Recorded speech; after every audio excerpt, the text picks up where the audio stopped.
Hey guys, welcome to our channel. இன்றைக்கி வீடியோவில் நம்ம என்ன டாபிக் பற்றி பார்க்க போகிறோன்னா, ஒரு ஃபோட்டோ மட்டும் உங்ககிட்ட இருந்தால் போதும்.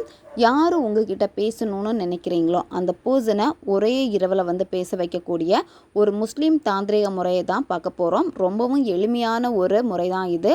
ஒரே நாளில் இது உங்களுக்கு வேலை செய்யும். நீங்கள் விரும்பின நபர் உங்களை விட்டு பிரிஞ்சு போயிட்டாங்க, உங்ககிட்ட பேச மாட்டேங்கிறாங்க, பேசுகிறதுக்கான அந்த இன்ட்ரெஸ்ட் உங்கள் பர்சன்கிட்ட சுத்தமாக துளி அளவும் இல்லாமல் இருக்குது. உங்களுக்கான நேரத்தை அவங்க ஒதுக்க மாட்டேங்கிறாங்க. முதல்ல எப்படி உங்களை கேர் பண்ணி அவ்வளோ லவ் கொடுத்தாங்களோ அந்த லவ் இப்போ அவங்களுக்கு உங்கள் மேலே இல்லாமல் இருக்குது. இந்த மாதிரி சிச்சுவேஷனில் இருக்கிறப்போ இதை நீங்கள் செய்யுங்க. யார் உங்ககிட்ட பேசணும், யார் உங்களுக்கு கால் பண்ணணும்னு நினைக்கிறீங்களோ அந்த நபரை நினச்சிக்கிட்டு இதை நீங்கள் செஞ்சீங்க அப்படின்னா இது உங்களுக்கு உடனடியாக வேலை செய்யும். இந்த மெத்தடை யாருன்னே தெரியாத ஒரு நபருக்கு பயன்படுத்தினீங்கன்னா வேலை செய்யாது. உங்களுக்கு அந்த நபரை ரொம்ப நல்லா தெரிஞ்சிருக்கும். அந்த நபருக்கு நீங்கள் யாருன்னு கூட தெரிஞ்சிருக்காது. நீங்கள் பேசியிருந்திருக்க கூட மாட்டீங்க. அப்படி இருக்கிற பட்சத்தில் இது உங்களுக்கு வேலை செய்யாது.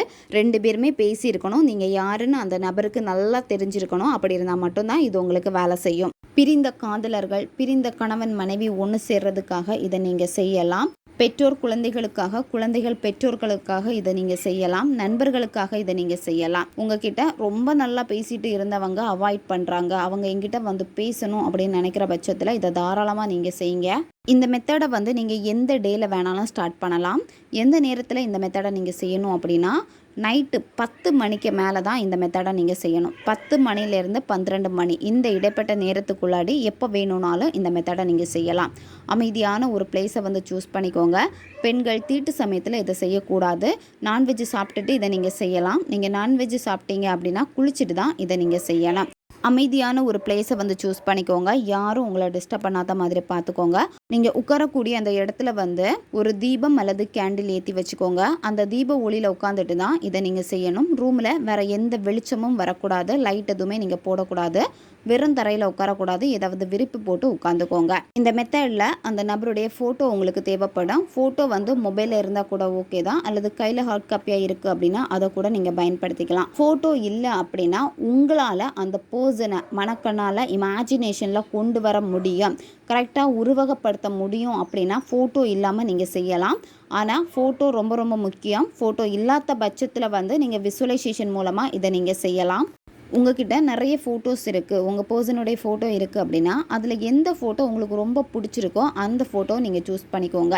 எப்போவுமே ஒரு சில ஃபோட்டோஸ் எல்லாம் உங்களுக்கு ரொம்ப பிடிச்சிருக்கும், அதை திரும்ப திரும்ப நீங்கள் பார்த்துக்கிட்டே இருப்பீங்க. அந்த மெமரிஸை திரும்ப திரும்ப நினைவில் நீங்கள் கொண்டு வந்துக்கிட்டே இருப்பீங்க. இந்த மாதிரி இருக்கிறப்ப அந்த ஃபோட்டோ நீங்கள் பயன்படுத்திக்கோங்க. என்கிட்ட ஒரே ஒரு ஃபோட்டோ தான் இருக்குது அப்படின்னா அந்த ஃபோட்டோ கூட நீங்கள் பயன்படுத்திக்கலாம்.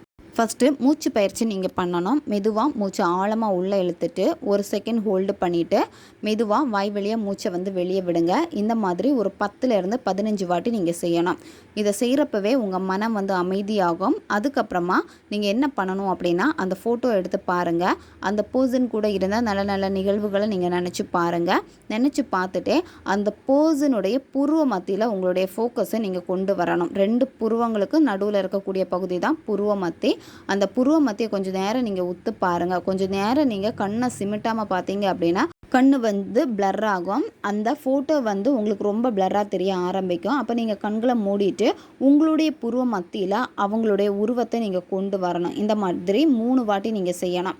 இப்போ உங்களுடைய புருவ மத்தியில் அவங்க உருவத்தை கொண்டு வரப்போ கொஞ்சம் நேரம் அந்த உருவம் இருக்கும், அடுத்து மறைஞ்சு போகும். அப்போ என்ன பண்ணணும் அப்படின்னா, ரிலாக்ஸ் பண்ணிவிட்டு திரும்பவும் நீங்கள் அந்த நபருடைய ஃபோட்டோ பாருங்கள், புருவ மத்தியை ஃபோக்கஸ் பண்ணுங்கள். இந்த மாதிரி தான் நீங்கள் ஒரு 3 வாட்டி நீங்கள் செய்யணும். 3 வாட்டி செஞ்சு முடிச்சதுக்கப்புறமா உங்களுடைய பர்சன் உங்களுக்கு முன்னாடி அமர்ந்து இருக்கிற மாதிரி கற்பனை பண்ணிக்கோங்க. அதாவது நீங்கள் எப்படி உட்கார்ந்துட்டு இருக்கீங்களோ உங்களுடைய ஆப்போசிட்டில் உங்களை நோக்கி அதே மாதிரி உங்கள் பர்சனை உட்காந்துட்டு உங்களை பார்க்குறாங்க அப்படின்னு நீங்கள் நினச்சிக்கிட்டே அந்த பர்சனை பார்த்து இந்த மந்திர வார்த்தையை நீங்கள் சொல்லணும். இப்போ உங்களுக்கு வீடியோ ஸ்க்ரீன்லேயே வரும், பார்த்துக்கோங்க. யா வாசிது, யா வாஷிது. இந்த மந்திர வார்த்தையை நீங்கள் 108 முறை நீங்கள் சொல்லணும். பொறுமையாக சொல்லணும். ஃபஸ்ட்டு சொல்கிறப்ப அவங்களுடைய பேரை சொல்லிவிட்டு இந்த மந்திர வார்த்தையை நீங்கள் சொல்லுங்கள். 108 முறை சொல்லி முடித்ததுக்கப்புறமா என்ன பண்ணணும் அப்படின்னா, உங்கள் பர்சனுடைய ஃபோட்டோ உங்ககிட்ட இருக்கும். அந்த ஃபோட்டோவை பார்த்து 3 முறை நீங்கள் சொடக்கு போடணும். சொடக்கு போட்டுட்டு அந்த நபருடைய பேரை சொல்லுங்கள். 3 வாட்டி சொடக்கு போடுறப்பவும் ஒவ்வொரு டைமுமே அந்த பர்சனுடைய பேரை சொல்லுங்கள். ஒரே இரவில் இது உங்களுக்கு வேலை செய்யும். ரொம்பவும் பவர்ஃபுல்லான ஒரு எளிமையான தாந்திரீக முறை தான் இது. இப்போ நீங்கள் பிரிஞ்சு ரொம்ப மந்த் ஆயிடுச்சு அப்படின்னா இந்த மெத்தடை நீங்கள் தொடர்ந்து நீங்கள் 11 நாட்கள் ஃபாலோ பண்ணணும். நிறைய மாதம் ஆச்சு, 1 இயர் ஆச்சு, அவங்க எங்கிட்ட பேச மாட்டேங்கிறாங்க, நோ கான்டாக்டில் இருந்துக்கிட்டே இருக்கீங்க, எந்த விதமான கான்டாக்டும் 2 பேர் சைடும் இல்லாமல் இருக்குது, அவங்க ரொம்ப ஈகோவில் இருக்காங்க அப்படின்னா நீங்கள் 11 நாட்கள் தொடர்ந்து செய்யுங்க. இதே மாதிரி நைட் டைம் நீங்கள் செய்யுங்க. 11 நாட்களுக்குள்ளாடி அந்த நபர் உங்களை தொடர்பு கொள்ளுவாங்க. ஒரே நாளில் வேலை செய்யும். நீங்கள் கரெக்டாக நீங்கள் செஞ்சாலே போதும். எக்ஸ்பெக்டேஷன் எதுவுமே நீங்கள் செய்யக்கூடாது. அதுக்கப்புறமா உங்களுடைய நார்மல் வேலை என்னவோ அந்த வேலையில் நீங்கள் ஃபோக்கஸ் பண்ண ஆரம்பிச்சிருங்க. அன்எக்ஸ்பெக்டடாக என்ன நினச்சிங்களோ அது உங்களுக்கு நடக்கும். ஓகே காய்ஸ், தேவைப்படுறவங்க இதை பயன்படுத்திக்கோங்க. நன்மைக்காக மட்டுமே பயன்படுத்துங்க. வீடியோவை தேவைப்படுற உங்கள் ஃப்ரெண்ட்ஸுக்கும் மறக்காமல் ஷேர் பண்ணுங்கள். அவங்களுக்கும் இது உபயோகமாக இருக்கும். அடுத்த ஒரு வீடியோ பதிவில் சந்திக்கலாம். நன்றி.